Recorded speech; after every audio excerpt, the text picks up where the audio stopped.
Pablo como líder, ¿sí? Por supuesto que, como dije antes, es imposible resumir en una lección el trabajo del apóstol Pablo. Da para toda una materia ver a Pablo como líder o a Jesús como líder, pero queremos por lo menos dar un pantallazo y darles a ustedes un pequeño resumen de actitudes del apóstol Pablo en relación a su ministerio que nos pueden ayudar mucho a nosotros. En el caso que vimos recién de Jesús, nosotros nos centramos más en actitudes de Jesús y especialmente en actitudes que permitían formar una actitud principal en la vida de Jesús, que era la que para él era la más importante, que era el servicio. En este caso vamos a ver cosas que Pablo hacía, pero que están más relacionadas con su ministerio, ¿sí? Más relacionadas con no tanto actitudes personales hacia su vida, sino actitudes hacia el ministerio. Entonces, está centrado en ese punto este tema que vamos a compartir y espero que aquí también Dios nos esté ayudando y dando a cada uno de ustedes palabras precisas, ¿sí? Que puedan ser útiles en el trabajo que ustedes están haciendo ministerialmente. Vamos a ver en primer lugar 2 Corintios capítulo 1, 2 Corintios capítulo 1, 17 al 20. 2 Corintios capítulo 1, versos 17 al 20.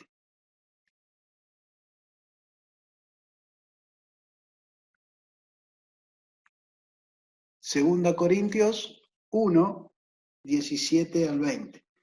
Así que al proponerme esto, usé quizá de ligereza, o lo que pienso hacer lo pienso según la carne para que haya en mí sí y no. Mas como Dios es fiel, nuestra palabra a vosotros no es sí y no. Porque el Hijo de Dios, Jesucristo, que entre vosotros ha sido predicado por nosotros, por mí, Silvano y Timoteo, no ha sido sí y no, mas ha sido sí en él. Porque todas las promesas de Dios son en él sí y en él amén, por medio de nosotros, para gloria de Dios. El apóstol Pablo fue una de las personas que más impactó el reino de Dios en su época y una de las actitudes que practicaba era la veracidad en lo que decía y en lo que hacía. Hablábamos la otra vez de carácter y decíamos que carácter es la distancia que hay entre lo que decimos y lo que hacemos, y que cuando no hay diferencia entre lo que decimos y lo que hacemos, entonces ahí encontramos una persona de carácter. Cuando lo que decimos y lo que hacemos proviene de la palabra de Dios, entonces tenemos un carácter cristiano. Tenemos una persona que no solo toma como fuente lo que Dios quiere decirnos a nosotros, sino que eso que toma de la palabra de Dios y dice que va a hacer, lo hace realmente.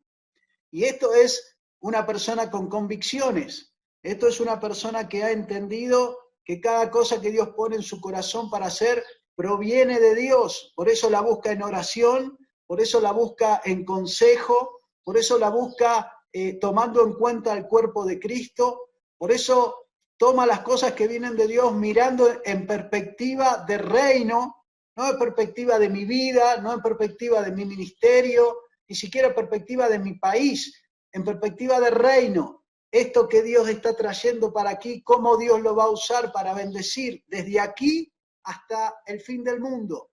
Bueno, Dios trabaja así desde el Génesis hasta el Apocalipsis. En ningún momento se nos permite a nosotros meter el ministerio o las ciudades en una cápsula donde nosotros solamente nos enfocamos en lo que nosotros queremos hacer en nuestro lugar, sino que Dios siempre está mirando cómo va a usar lo que Él quiere hacer para que su nombre sea conocido en todo el mundo. Por lo tanto, la práctica de la veracidad en lo que decimos y en lo que hacemos, tanto personalmente como ministerialmente, es lo que va a ir construyendo realmente un liderazgo sólido en el ministerio. Esto es lo que nos va a permitir sostenernos en el tiempo. Esto es lo que nos va a permitir que los demás se acerquen a ver lo que estamos haciendo. ¿Por qué? Porque cuando uno practica la veracidad en lo que dice y en lo que hace, no está buscando espectacularidad en lo que está haciendo. Lo único que está buscando es fidelidad. Y la fidelidad tiene que ver con el origen de lo que estamos haciendo, que ese origen sea de Dios verdaderamente y no nuestras ideas humanas. La fidelidad tiene que ver con creer eso que Dios nos manda hacer, y la fidelidad tiene que ver con hacer aquello que Dios nos manda hacer. Cuando nosotros podemos tener la fuente correcta de lo que tenemos que hacer, la fe correcta para creer que lo podemos hacer, y la ejecución o la acción correcta en obediencia para llevar adelante eso, transformamos nuestra vida y nuestro ministerio en un ministerio de carácter cristiano. Y esto, como siempre, trae gloria a Dios. Termina aquí el pasaje que acabamos de leer, que todas las promesas de Dios, lo que viene de Dios para nosotros, y que nosotros se convierte en un sí, sí Señor, quiero eso que vos traes a mi vida, y decimos amén a eso, y obedecemos a eso, y no nos quedamos en una calecita ni emocional ni reflexiva, sino que una vez que Dios nos da una palabra clara, la ponemos en práctica y en obediencia en nuestra vida o en nuestro ministerio. Dice, todo esto, ¿para qué es? Para la gloria de Dios. Así que aquí tenemos la primera actitud del apóstol Pablo acerca de cómo él construye su ministerio. El segundo está en Filipenses capítulo 4. Filipenses capítulo 4, versículos 11 y 12. Filipenses capítulo 4, versículos 11 y 12. No lo digo porque tenga escasez, pues he aprendido a contentarme, cualquiera sea mi situación. Sé vivir humildemente y sé tener abundancia. En todo y por todo estoy enseñado, así para estar saciado como para tener hambre, así para tener abundancia como para padecer necesidad. Todo lo puedo en Cristo, que me fortalece. Aquí encontramos a un apóstol Pablo que está disfrutando de haber aprendido el contentamiento. Te pregunto directamente, ¿te quejás seguido? ¿Te quejás seguido? La queja no es el lenguaje del reino. El lenguaje del reino es el agradecimiento. Siempre, en todo momento, en todo lugar, en toda circunstancia. Agradecidos a Dios.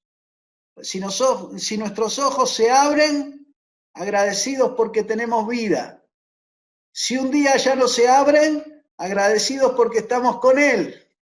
Siempre agradecidos. En todo agradecidos. No hay forma de no ser agradecidos. Por lo tanto, no hay espacio en el reino para la queja. La queja está justamente dirigiéndose a Dios cuando la realizo. Y usted dirá, no, yo me estoy quejando de otra cosa. No, de Dios. Nuestras circunstancias están en las manos de Dios. El contexto está en las manos de Dios. Dios es soberano. Dios permite cosas en nuestra vida. Todo lo que Él permite en nuestra vida es para nuestro bien. Por lo tanto, no hay nada alrededor nuestro que tenga un origen válido para que yo me esté quejando.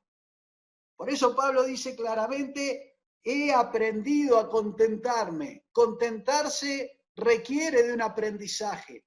Pablo no lo sabía antes, pero lo ha aprendido a hacer. Y cada uno de nosotros tiene que trabajar para aprender a tener este contentamiento con lo que tiene. con levantarme y estar contento con si tengo un pan fresco o si tengo un pan duro. Levantarme y estar contento con si las cosas van bien o si las cosas van mal. Levantarme y estar contento si estoy con salud o si Dios hoy está permitiéndome pasar enfermedad. Entender que nuestra vida está en sus manos es entender que en todo momento está en sus manos. El libro de Job fue escrito justamente para esto, y si usted no entiende el contentamiento, estúdiese el libro de Job de punta a punta y va a entender dónde está la verdadera fe. No está en tener mucho, no está en tener algo, no está en lo que tengo, sino en estar contento con lo que tengo. Cuando Dios te da este regalo, Dios te da algo que nadie te puede quitar. ¿Qué es lo que Dios te da? El contentamiento es lo que te permite estar feliz en cualquier circunstancia de la vida. En la clase anterior nosotros aprendíamos de la experiencia de Viktor Frankl, este hombre en el campo de concentración nazi, que se dio cuenta que él podía elegir vivir cada día sufriendo y quejándose, o vivir cada día contento y sirviendo a la gente que tenía al lado. Y eligió vivir cada día contento, sirviendo a la gente que tenía al lado del campo de concentración. ¿Y qué hizo esto? Que su vida se mantenga viva en medio de ese campo de concentración y que pueda salir vivo de ese lugar. ¿Por qué? Porque tomó la actitud correcta de estar contento con la situación que Dios le estaba dando. Entonces, aquí el apóstol Pablo nos anima. Dice, sé vivir humildemente. He aprendido a tener, porque Dios muchas veces te va a dar. El tema es, ¿para qué Dios nos da? Dios muchas veces nos da abundancia de cosas. Y la pregunta es, ¿qué hacemos con esa abundancia? ¿Qué hemos hecho con lo que Dios nos dio en abundancia? Ahí se ve también dónde está nuestro corazón. En todo he sido enseñado para vivir en cualquier situación, abundancia como necesidad. Pero no es lo mismo pasar necesidad con queja que pasar necesidad con contentamiento. El valor de lo que Pablo está enseñando está en el versículo 11. He aprendido a contentarme cualquiera sea mi situación. A esta persona no hay con qué darle. ¿Por qué? Porque vos no podés hacer nada para entristecerla. Es cierto que todos podemos pasar por un momento de tristeza, por un momento difícil, por un momento de confusión, pero en cuanto ponemos la mirada en el Señor, podemos contentarnos con la situación en la que Él nos está permitiendo estar. No hay nada que vos puedas hacer para tirar abajo a una persona que ha aprendido a contentarse, cualquiera sea su situación. ¿Se puede caer? Sí se puede caer, pero al otro día se va a levantar. ¿Puede estar un poco triste? Sí, puede estar un poco triste, unos segundos, unos minutos, pero después de vuelta va a volver al contentamiento. Es como el corcho metido abajo del agua, ¿viste? Vos lo querés tapar de cualquier manera, no hay manera. La persona que ha aprendido a contentarse va a salir de nuevo a flote, siempre, porque su mirada está puesta en la convicción de que lo que le sucede está gobernado bajo la soberanía de Dios. Otra actitud del apóstol Pablo está en 2 Corintios, capítulo 4, 2 Corintios, capítulo 4,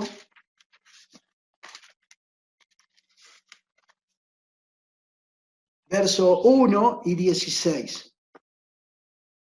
2 Corintios, capítulo 4, versículos 1 y 16. Por lo cual, teniendo nosotros este ministerio según la misericordia que hemos recibido, no desmayamos, no desmayamos. Versículo 16. Por tanto, no desmayamos, antes, aunque nuestro hombre exterior se va desgastando, el interior, no obstante, se renueva de día en día. El apóstol Pablo es una persona que elige no desanimarse frente a las cosas que enfrenta. No desanimarse frente a las cosas que enfrenta. Él entiende que exteriormente hay cosas que se pueden ir desgastando, pero que interiormente uno se puede ir renovando día tras día y hacerse cada vez más fuerte. Cada vez más fuerte hasta el punto en que nada de lo que llega a tu vida puede desanimarte. Esto está en relación a lo que vimos en la actitud anterior. Cuando uno tiene una conciencia de que Dios está en gobierno de todo, de que Él es el que permite cada cosa en mi vida para mi bien, es su voluntad que es buena, agradable y perfecta, pero que muchas veces se manifiesta de maneras que nosotros no la esperamos. Nosotros creemos que la voluntad buena, agradable y perfecta de Dios va a venir con todas cosas buenas. Sin embargo, en la vida de Job vemos que Job tuvo que vivir la voluntad de Dios buena y agradable y perfecta a través de todas experiencias negativas. ¿Qué es lo que aprendió a través de todas experiencias? Termina Job diciendo, yo sé que mi Redentor vive y que al final me levantará del polvo. La mirada de Job después de todo ese tratamiento de Dios con él es una mirada de esperanza, no de desánimo, no de queja, no de, uy, mirá qué mal que la pasé. Dios permitió todo eso para que Job tenga una experiencia especial con su Redentor.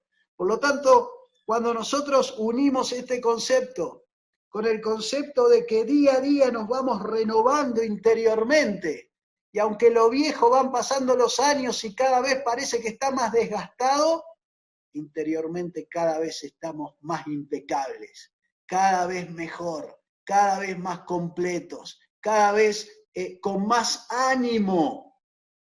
Y cuando una persona tiene ánimo, es muy difícil que caiga en el desánimo. Cuando nosotros abrazamos las cosas que Dios quiere para nuestra vida, eso nos renueva día tras día y nos lleva a vivir en tal estado de ánimo que el desánimo empieza a desaparecer de nuestra vida. Decían, ¿cuándo fue la última vez que me desanimé? No es que el desánimo no existe, es que existe el ánimo. Y el ánimo viene de Dios, viene de esa renovación diaria que Él trae a nuestro interior. Y cuando eso se desarrolla día tras día, el ánimo gobierna nuestro día. Me acuerdo que una vez una persona se dirigió a otra persona que siempre estaba bien de ánimo y le dijo, ¿cómo haces vos que parece que nunca tenés problemas? Esta persona le dijo, no, yo tengo problemas como todas. El tema es que yo elijo el ánimo que viene de Dios para enfrentar esos problemas. Y no le doy lugar al desánimo en mi vida. Bueno, el apóstol Pablo vivía de esta manera. Por eso el apóstol Pablo repite la palabra no desmayamos. Desmayamos es justamente darle lugar al desánimo, empezar a entrar en el terreno de la queja, empezar a entrar en el terreno de dudar si esto viene de Dios o no viene de Dios. Cuando nuestra confianza en que las cosas que nos suceden empieza a tambalear porque creemos que Dios no está en control, lo que estamos haciendo es dudando de Dios.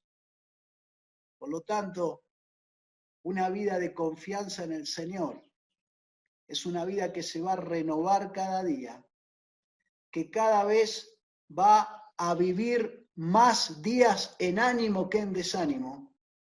Y esto nos va a permitir decir en un momento de nuestra vida, como dice el apóstol Pablo, no desmayamos. No desmayamos. A esta altura de la vida del apóstol Pablo, se puede decir que no había ninguna circunstancia, ninguna cosa. El barco se había encallado en una isla, lo llevaron a la cárcel, lo azotaron, lo hicieron de todo, y él seguía adelante. Y él lo metían en la cárcel y cantaba. Nada lo podía desanimar. Nada lo podía desanimar. a esa altura. Evidentemente esto es parte del crecimiento de la vida del apóstol Pablo, y nosotros tenemos, como el apóstol Pablo decía en el pasaje anterior y en esto, tenemos que trabajar en una renovación diaria de nuestro interior, tenemos que ir aprendiendo lo que Dios quiere enseñarnos y tenemos que caminar con fe en esa dirección. Esto no es un efecto mágico que Dios un día te lo regala y se instala en tu vida como si fuera una aplicación móvil y a partir de ahí no hay más desánimo. Esto es algo que se construye día a día, entendiendo quién es Dios y asumiendo las actitudes que nosotros elegimos para nuestra vida cada día. Otro elemento del apóstol Pablo, 2 Corintios, capítulo 12. 2 Corintios, capítulo 12, versículo 15. Corintios, capítulo 12, versículo 15. Y yo con el mayor placer gastaré lo mío, y aún yo mismo me gastaré del todo por amor de vuestras almas, aunque amándoos más, sea amado menos. Dos actitudes del apóstol Pablo: gasta lo que tiene,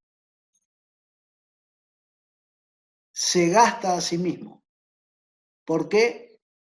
Por amor a las personas, por servir a las personas. Fíjese la conexión que hay con la actitud de Jesús como líder, ¿no? Jesús se despoja a sí mismo para amar a las personas. Pablo dice, gasto lo que tengo y yo mismo me gasto como persona por servir, por amar a las personas. Por amor de vuestras almas, dice Pablo. No podemos gastar lo que no tenemos. ¿Qué tenemos? Todos nosotros, por partes iguales. Todos tenemos tiempo, todos tenemos 24 horas, todos tenemos una vida, cuerpo, alma y espíritu delante del Señor. Todos tenemos bienes, más o menos, pero todos los tenemos. Todos tenemos dinero, todos tenemos capacidades. En estas 5 áreas todos estamos iguales. La pregunta es, ¿en qué lo gasto? ¿En qué gasto todo esto que Dios me ha dado? ¿En qué gasto mi tiempo, mi dinero, mis bienes, mis capacidades, mi vida, mi mente, mi espíritu, mi cuerpo? ¿En qué estoy gastando todo esto? Y también Pablo se gasta a sí mismo. Gastarse a sí mismo significa que él está tomando de él para dar a los demás. Tomando de él para dar a los demás. Eso es gastarse. ¿Sí?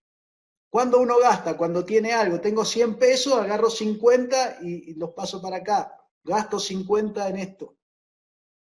Cuando vos tenés una vida que Dios te ha regalado con un determinado contexto y con cosas que están a tu alrededor, vos tomás la decisión de gastar lo que tenés y de gastarte a vos mismo por amor a las personas, cuando Dios pone en tu corazón la experiencia de vivir a fondo este mandato de amar al prójimo, de servir a las personas. El apóstol Pablo lo tenía, lo dice con toda claridad y agrega, no lo voy a hacer quejándome, no lo voy a hacer quejándome, usted no me va a escuchar quejándome, dice Pablo. ¿Por qué? Porque yo lo voy a hacer con el mayor placer, con el mayor placer. A veces escuchamos personas dando cosas o sirviendo al Señor o haciendo ministerio y una detrás de otra vienen las quejas. Dice Pablo, y yo con el mayor placer voy a hacer esto. Este es mi privilegio, esta es mi honra. En otra parte dice, esta es mi gloria. Tomar lo que Dios me da y gastarlo por amor a las almas. Y finalmente, el apóstol Pablo muestra en este pasaje cuál es la motivación verdadera por lo cual va a hacer esto. No solo él va a gastar lo que tiene, no solo se va a gastar a sí mismo, no solo lo va a hacer con placer, sino que dice, aunque amándoos más, sea amado menos. Pablo lo va a hacer de por vida, porque su motivación no es hacerlo para ver qué le dan. Su motivación no es hacerlo para aumentar su autoestima. Su motivación no es hacerlo para que venga el reconocimiento del otro lado. Su motivación no es hacerlo para ver si yo hago esto por la gente, entonces la gente también me va a querer a mí. La motivación verdadera de Pablo es ser obediente a Dios y seguir el ejemplo de Jesús, de despojarse de Él y amar a las personas, servir a la gente 100% con motivaciones correctas. Por eso Pablo dice, yo voy a hacer esto y lo voy a amar de esta manera, aunque ustedes no me amen. No estoy buscando para mí. Por eso en otra carta va a decir, hay gente que busca lo suyo propio. Hay gente que gasta, que sirve, que ayuda, pero cuando vos vas al fondo del terreno, cuando vas a la raíz de la persona o del ministerio, lo que encontrás es que estaba buscando lo suyo propio. Estaba buscando reconocimiento, estaba buscando lo que quería para él o para su ministerio o para su iglesia. Pablo dice con claridad, hay quienes buscan lo suyo propio. Pablo está buscando ¿qué? Lo dice en una carta, busco fruto en ustedes, busco fruto en ustedes.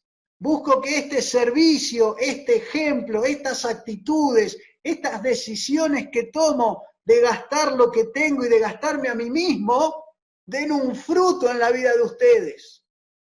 Y ustedes se transformen también en personas que gastan lo que tienen y se gastan a sí mismos por amor a las personas, aunque amando ustedes más a las personas los amen menos. Tremendo ejemplo del apóstol Pablo para cada uno de nosotros.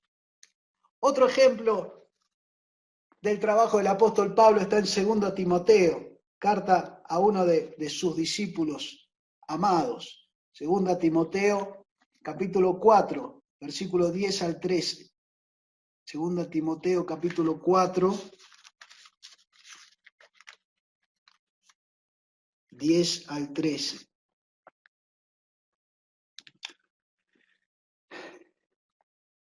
Dice así la palabra de Dios, porque Demas procura venir pronto a verme, versículo 9, porque Demas me ha desamparado amando a este mundo y se ha ido a Tesalónica. Crescente fue a Galacia y Tito a Dalmacia. Solo Lucas está conmigo. Toma a Marcos y tráele contigo, porque me es útil para el ministerio. Este es uno de más de 60 pasajes que hay en la Biblia donde se habla de más de 60 colaboradores del apóstol Pablo. Una de las grandes cosas del apóstol Pablo es que nosotros lo vemos tan grande como líder y como misionero, que esta imagen no nos permite ver una de las principales cualidades del apóstol Pablo, que es que el apóstol Pablo, nosotros lo vemos, wow, Pablo, misionero, plantó iglesia, mira, escribió la mitad del Nuevo Testamento, Pablo, Pablo, Pablo, Pablo, su imagen se agranda tanto que no nos permite ver una realidad que la Biblia enseña. Una de las mayores características de Pablo es armar equipos. No era Pablo solo. Si usted lee Hechos en adelante, todas las cartas de Pablo y el libro de los Hechos, y empieza a señalar todos los equipos, colaboradores que Pablo desarrolló a través de su ministerio, se va a quedar asombrado. Hay más de 60 colaboradores del apóstol Pablo. Algunos se conocen por nombre y otros no se conocen ni su nombre, pero queda ejemplificado a través de lo que dice el pasaje, que ahí había un equipo, que ahí había colaboradores, que ahí había gente trabajando, que en cada iglesia donde Pablo fue formó un equipo de trabajo local y lo dejó funcionando. Pablo trabaja en equipo, nunca anda solo en el ministerio, porque andar solo es el mayor peligro para que empecemos a cometer macanas, siempre caminar con alguien.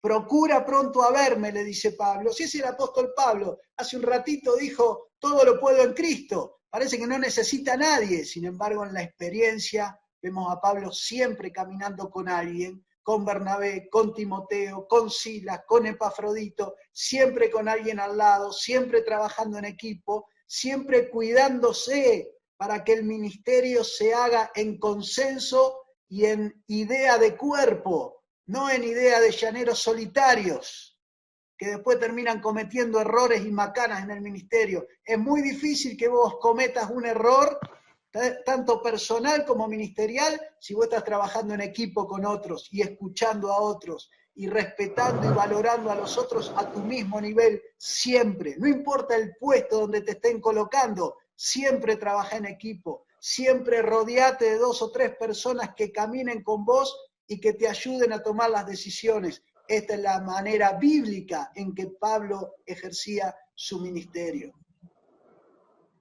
Cuando nosotros miramos la capacidad de Pablo para armar equipos de trabajo en cada iglesia que plantó, en cada equipo misionero que formó para visitar a las iglesias, en cada equipo que iba atendiendo a las iglesias después que Pablo salía de las iglesias, encontramos un tremendo estratega y armador de equipos de trabajo.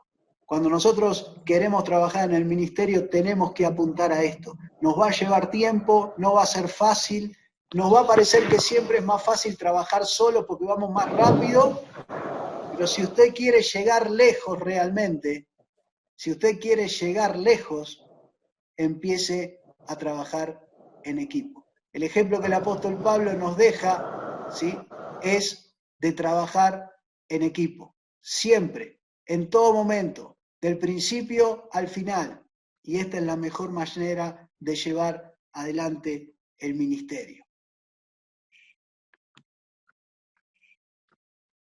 Últimas enseñanzas relacionadas con el apóstol Pablo. Hechos, capítulo 19, versículos 21 y 22. Hechos, capítulo 19, versículos 21 y 22. Pasadas estas cosas, Pablo se propuso en espíritu ir a Jerusalén, después de recorrer Macedonia y Acaya, diciendo, después que haya estado allí, me será necesario ver también a Roma. Y enviando a Macedonia a 2 de los que le ayudaban, fíjese, acá hay una referencia a lo que decíamos recién, Timoteo y Erasto se quedó por algún tiempo en Asia. No nos da esta lección por un tema de tiempo para recorrer toda la infinidad de pasajes en los cuales encontramos este principio en la vida de Pablo. Planificar concretamente lo que va a hacer y planificar a largo plazo lo que va a hacer. Por supuesto que esta planificación estaba siempre guiada, primero buscada en oración, como lo vemos en Hechos 13. El ministerio de Pablo empieza porque hay un liderazgo orando que decide que Pablo tiene que salir. O sea que el origen de toda planificación de trabajo es la oración. En segundo lugar, es concreta. ¿Qué vamos a hacer? ¿Dónde lo vamos a hacer? ¿Cuándo lo vamos a hacer? En tercer lugar, es a largo plazo. Y en todo este trabajo de planificación del apóstol Pablo, siempre está la sensibilidad para estar escuchando diariamente al Espíritu. En un momento Pablo dice, quiero ir para un lado, y dice la Biblia que el Espíritu le dijo que no, para ese lado no. En otro lugar se le aparece el varón macedónico, vení y ayudanos para acá. No estaba en sus planes, pero él lo incorpora porque entiende que es Dios y el Espíritu Santo que lo están guiando en esa dirección. Por lo tanto, planificar y ser sensibles a la guía del Espíritu Santo no son dos cosas que chocan, sino que son dos cosas que trabajan en conjunto. La planificación nos ayuda a mirar adelante hacia lo que Dios quiere hacer con nuestra vida, y si esa planificación se mantiene siempre sensible a la guía del Espíritu Santo, Dios nos va a permitir, como el apóstol Pablo, ir concretando cada uno de los propósitos que Dios tiene para nuestro ministerio. Así lo hizo el apóstol Pablo, con dos elementos en la balanza: la planificación concreta y a largo plazo, y el oído sensible a la guía del Espíritu Santo para avanzar. Aquí tenemos entonces un principio de liderazgo del apóstol Pablo que nos puede llevar a concretar aquellas cosas que Dios quiere hacer a través de nuestra vida. ¿Cuál es tu próximo objetivo? ¿Cuál es el próximo objetivo de tu ministerio? ¿Cuáles son los planes en el largo plazo? ¿Qué es lo que crees que Dios quiere hacer a través de tu vida y tu ministerio? Tendría que estar claramente en tu corazón y en tu mente, porque eso te permite orar, te permite planear, te permite ir uniendo recursos, te permite ver cómo Dios va acercando gente para concretar esos propósitos y esos objetivos. Todo se encamina cuando nosotros tenemos claro el fin en mente de lo que estamos tratando de alcanzar para Dios. Casi todas las personas que encontramos en la Biblia realizando obras para Dios, todo inicia con que Dios da con claridad un objetivo a alcanzar. Para Moisés era sacar al pueblo de Israel, para Nehemías era reconstruir la muralla, para Josué era conquistar la tierra, para Jesús era edificar su iglesia, para Pablo era plantar entre los gentiles. Cada uno tenía claro cuál era su foco de lo que tenía que hacer en el largo plazo. Y esto les dio dirección y esto les permitió hacer su trabajo de manera correcta.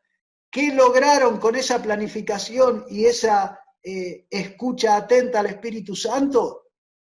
Dar gloria a Dios a través de lo que iban alcanzando en sus vidas y en sus ministerios. Y ese es el camino que nosotros estamos llamados a recorrer. Cada uno de ustedes está llamado a recorrer un camino de escuchar a Dios, de ver cuál es el objetivo que Dios tiene para tu vida y para tu ministerio, de planificarlo, de ser sensible a la guía del Espíritu Santo en el paso a paso, en el día a día, y de empezar a concretar uno por uno todas aquellas cosas que Dios quiere hacer a través de vos y de tu ministerio. Se disciplina. 1 Corintios capítulo 9. ¿Cómo voy a alcanzar estas cosas que Dios quiere hacer a través de mi vida? 1 Corintios 9, 26 y 27. Así que yo de esta manera corro, no como a la aventura.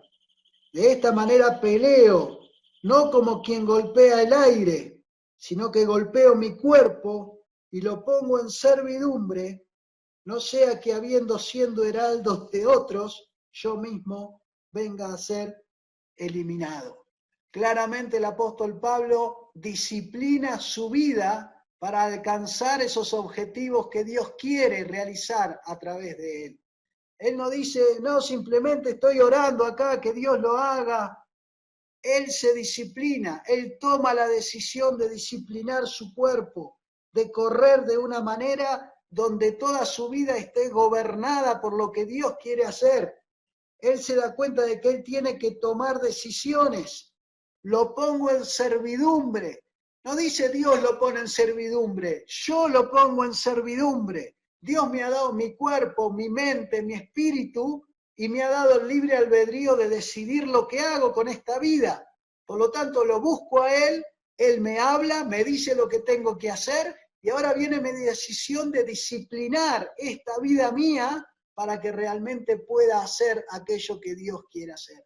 Dice la palabra de Dios que Él nos da el querer como el hacer. El querer es el deseo, el hacer es la disciplina. Cuando yo no puedo vivir en el campo del hacer y ser disciplinado en las cosas que Dios quiere que realice, entonces mi vida queda dando vuelta en la calecita o en el lago de las emociones, las reflexiones, pero nunca alcanzo la disciplina necesaria para hacer aquello que Dios quiere hacer a través de mi vida. No voy a hablar más de la disciplina porque ahí ustedes en el link en misión.org/CMO pueden encontrar el video completo que vimos de la autodisciplina y la importancia que tiene en nuestra vida para que Dios pueda hacer lo que Él quiere hacer con su propósito en nosotros. Pero aquí lo vemos en la vida del apóstol Pablo. Él se disciplina para poder llegar a la meta que Dios tiene para su ministerio. Finalmente, 2 Timoteo 2:2. 2 Timoteo 2:2. De nuevo escribiéndole a su discípulo, capítulo 2 y versículo 2. Lo que has oído de mí ante muchos testigos, esto encarga a hombres fieles que sean idóneos para enseñar también a otros. El apóstol Pablo delega trabajo en sus discípulos y les enseña a sus discípulos a delegar.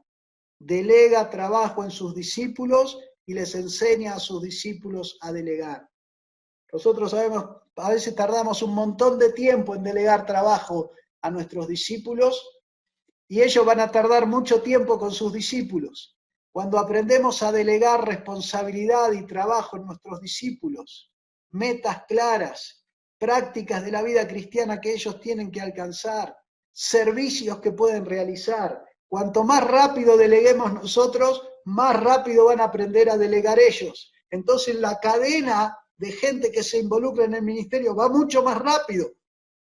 Cuando nosotros tardamos un año en delegar y confiar en nuestros discípulos o en nuestros líderes, o nosotros tardamos 2 años en darles una delegación de un trabajo, una responsabilidad con confianza a un discípulo, a un líder, ellos van a hacer lo mismo con sus discípulos. Esto enlentece la tarea de extensión del reino de Dios. La delegación debe ser rápida, porque está no basada en la confianza en la persona, sino basada en la confianza en Dios, en que Dios va a usar esa persona para que ella vaya haciendo el trabajo de Dios y también empiece a delegar a los que vienen detrás de ellos. De esta manera nosotros podemos ver un movimiento más diligente en la extensión del reino de Dios a través de la delegación del trabajo en nuestros discípulos. Así que te animo que ahí también en tu vida, al trabajar con gente, con discípulos, con líderes, con pastores, ¿sí?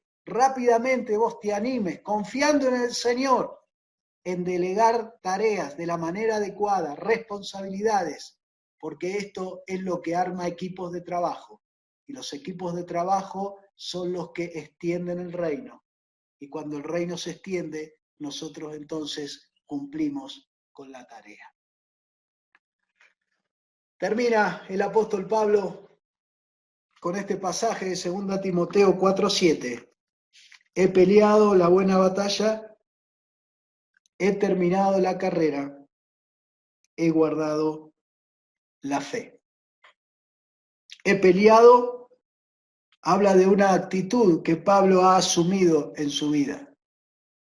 No se quedó mirando la batalla. No se quedó hablando de la batalla. No se quedó reflexionando sobre la batalla. No se quedó viendo lo que sentía acerca de la batalla. Pablo tomó la decisión de pelear la batalla. Y muchos cristianos están sintiendo cosas por la batalla, hablando de la batalla, analizando la batalla, reflexionando la batalla, pero no la están peleando. Pelearla significa meternos en la acción del ministerio, en el trabajo con nuestra vida, en la disciplina con nosotros y nuestros equipos de trabajo y pelear la buena batalla de la fe. Llevar el evangelio adelante a través de nuestra vida y nuestros ministerios. Dice Pablo, he terminado, he terminado. Terminar significa que yo hice lo que tenía que hacer. Para terminarlo tengo que tener claro lo que tenía que hacer. Segundo elemento importante en la vida del apóstol Pablo. Tenía claro lo que tenía que hacer y terminó el trabajo, la carrera que tenía que correr. Y finalmente, en esa pelea Y en esa carrera, él dice, he guardado la fe. Esto tiene que ver con la fidelidad. Esto tiene que ver con haber mantenido las motivaciones correctas, con el haber confiado correctamente en el Señor, con no haber abusado de ningún aspecto del ministerio, con haber caminado íntegramente en el ministerio. He guardado significa que he cuidado de que todo eso que hice lo hice de la manera correcta. Y este es el gran desafío ministerial también. Vemos ejemplos a diario de personas que no guardan la fe, no guardan la ética, no guardan lo bíblico, no guardan los mandatos de Cristo, no guardan el legado que Jesús nos mandó, no guardan las formas en que Dios quiere que se haga el trabajo del reino. Entonces pueden estar haciendo muchas cosas, pero son cosas que construyen y a la vez destruyen. El apóstol Pablo nos llama a caminar con integridad y de esa manera guardar la fe a través de cómo nosotros caminamos. En nuestra vida personal primero y en nuestros ministerios después.